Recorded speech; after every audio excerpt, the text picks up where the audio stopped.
I don't know about you, but I want to say two things about myself. One, I like gravity, and I think electricity is fundamentally a little bit more tricky because we can't manipulate it in the same way. And secondly, long algebraic derivations are very tricky for me. So if you're at all like me, I hope that this particular video will help you. I want to discuss uniform fields. A lot of the results that we'll get will be applicable only to uniform fields, but the process will work for any type of field. But we can go ahead and preface this with saying these will be uniform fields. And I also want, what do I want to do? I want to discuss the interaction of force and energy and potential. And this is the one that I think is very tricky right now. And then also field. And this is a little bit less tricky, field. But the idea of a potential, it fits in a really natural way to connect these other three things that I think you understand a little bit better. So I'm going to explain first how these four things interact for gravitational force. And then we'll do the exact analogy and discuss how they interact for electrical force. Here we go. We'll start with sketching out a uniform field for, oh gosh, I'm split on whether I should split the screen. I think I can try to fit it in here. Here's what I'm going to do. I'm going to tell you about a uniform gravitational field, and then I'm going to tell you about a uniform electrical field. So my first plan is to get a uniform gravitational field, and I'm going to draw you some dirt, and this is our planet. And then you've got, what do you want, a basketball hoop? Yeah, you do. Basketball hoop out here. Let's say it's like that a little bit. And there it is. Now you can play basketball in a uniform gravitational field. And the thing about the uniform gravitational field is, oh, which way does it point? Do you know which way this field is pointing right here? I would say that this field is pointing uniformly that way. And this is an assumption. It assumes that the Earth is flat, but you know that works, right? We just don't need to talk about Columbus and all of that nonsense. And a uniform electrical field would be made in a very similar way. Just kidding. I'm going to sketch out something that makes a uniform electric field. And here's my plan.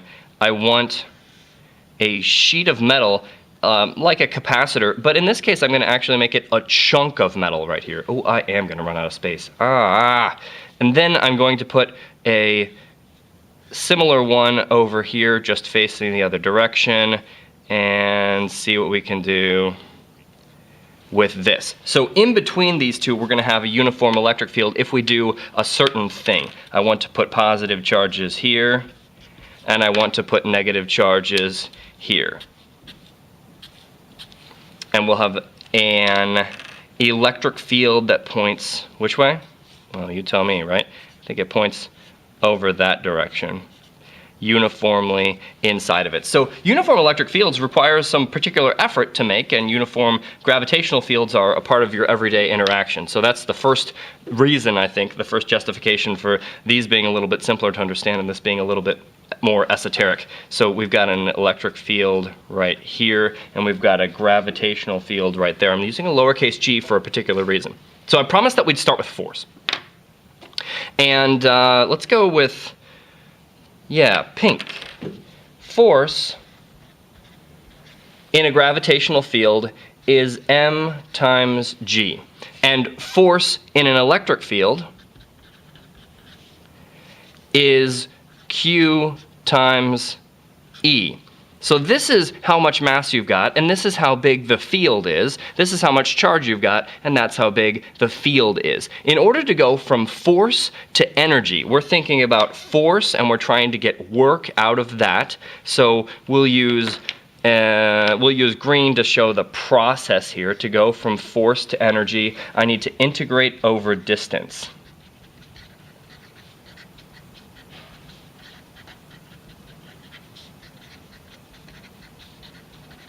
I think I can make it fit. I think I can make it fit. I think it's going to work.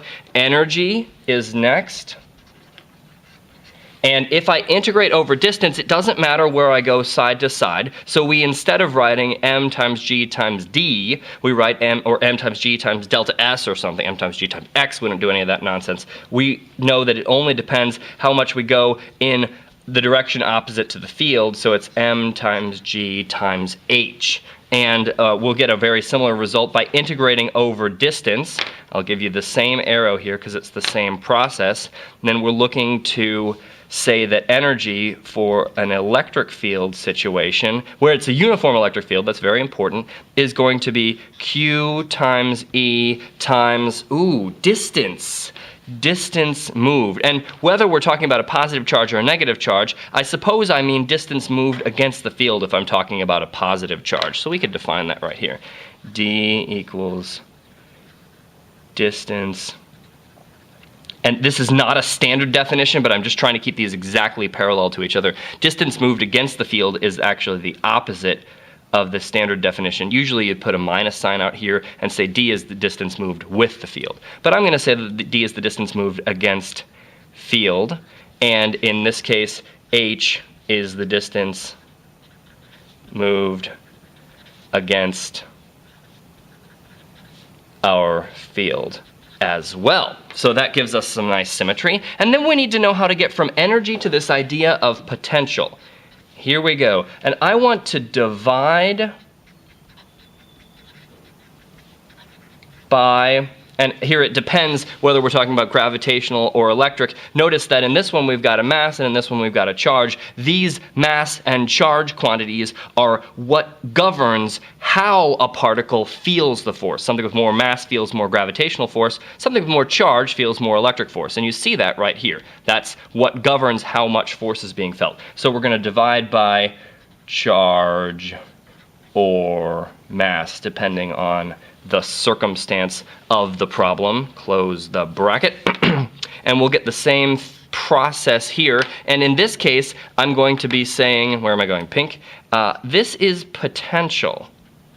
And the potential, if I divide by the charge, is then just ed. Now, there's a minus sign in front of it if we're using the standard definition of d, and that will be for all our purposes, we will have a minus sign in front of it. But in this case, I have a positive sign because I'm saying distance moved against the field. So if you move against the field, then your potential increases. And if you move with the field, then your potential decreases. All right, if you've got that sense, then that's very good.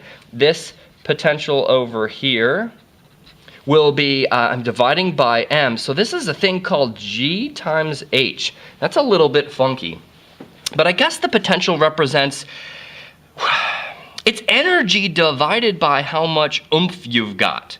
So if you put a certain mass at a certain potential, then you'd know how much energy you have. Let's look at it in the sense of gravitational. If I put a basketball up here, and I know the mass of the basketball, I can find out exactly how much energy I've got. If I know g times h, I'll just multiply it by m. Similarly, if I take a charge and I put it at a certain potential, then I will know how much energy that charge has. Or maybe even more importantly, you know what's important is not the absolute value of h, because you could put your h as 0 anywhere. Similarly, you could put d equals 0 equals anywhere, and you have an arbitrarily defined potential, but it's differences in h and differences in d that make that have any real meaning. So it's really not about the absolute position of h or d, because that's an arbitrary decision, but it's about how h and d change, because it's not about absolute potential energy, it's about the change in potential energy. That's what gives you kinetic energy. It gives you usable energy, that change, that loss in energy. Okay, so then we're going to go from potential, and we're going to go back home to a little bit more reasonable topic, and that is field. And maybe you've never thought about this before. I know that some of my students haven't thought about that yet when I get to them. But gravitational field is, in fact, simply baby g. Maybe you grew up calling it the acceleration of gravity, or free fall acceleration, or something sissy like that.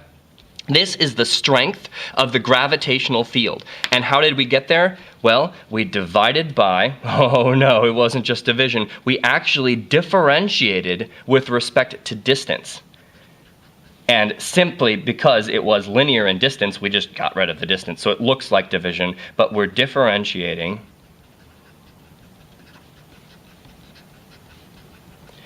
with respect to, dang it, calculus, you have such wordy problems, respect to distance.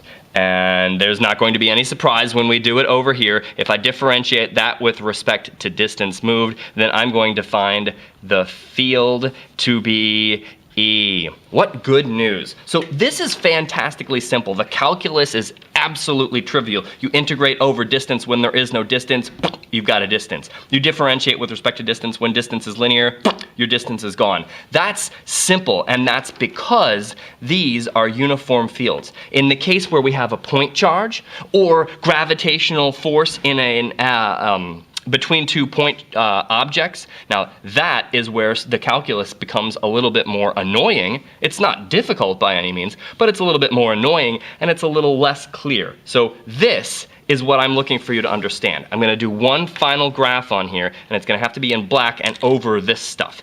So my point is I'm going to make a graph of potential versus location. And this axis will be potential. And over here, of course, it's electrical potential. And it's not relevant for me to do it sideways because the potential doesn't change as I go sideways in this field. I have to have a potential that's changing in the direction of the field. So over here, I'm going to say that this is location. This is location, this direction. And up this way, I'll be graphing potential. Let's see how that works. Gravitational potential, it says it's G times H. So it increases as I increase my height. So it's doing something like that. And the slope of this line? Well, I guess it's baby G.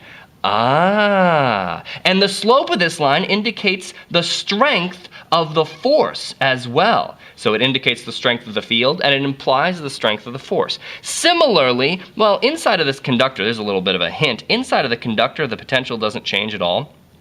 So I'm going to get a graph that starts over here, and it's just like, and suddenly, when I get out here, there's no electric field, right? So we can't have a change in potential. So the potential is electric field times D, and as I move that direction, the problem is I define D to be D distance moved against the field, and here I am moving with the field, so my potential is actually going to decrease. It'll go down, down, down, down, down, down, down, and let's say that I decide that it hits 0 right there. That's an arbitrary decision, but I guess it kind of makes sense. So here I say potential equals 0, and here I say potential equals, I don't know, V max, whatever the heck that is. I don't care. But the point is, the slope of this line is the electric field because we differentiate the potential to find the field. So that's the importance of the potential. It can tell you about the strength of the field. If the potential does something more interesting than simply a straight line, then you will not have a uniform field, and that's the power of calculus. Bye-bye. But we can go ahead and preface this with saying these will be uniform fields. And I also want, what do I want to do? I want to discuss the interaction of force and energy and potential. And this is the one that I think is very tricky right now. And then also field. And this is a little bit less tricky, field. But the idea of a potential, it fits in a really natural way to connect these other three things that I think you understand a little bit better. So I don't know about you, but I want to say two things about myself. One, I like gravity, and I think electricity is fundamentally a little bit more tricky because we can't manipulate it in the same way. And secondly, long algebraic derivations are very... So I'm going to explain first how these four things interact for gravitational force, and then we'll do the exact analogy and discuss how they interact for electrical force. Here we go. We'll start with sketching out tricky for me. So if you're at all like me, I hope that this particular video will help you. I want to discuss uniform fields. A lot of the results that we'll get will be applicable only to uniform fields, but the process will work for any type of field.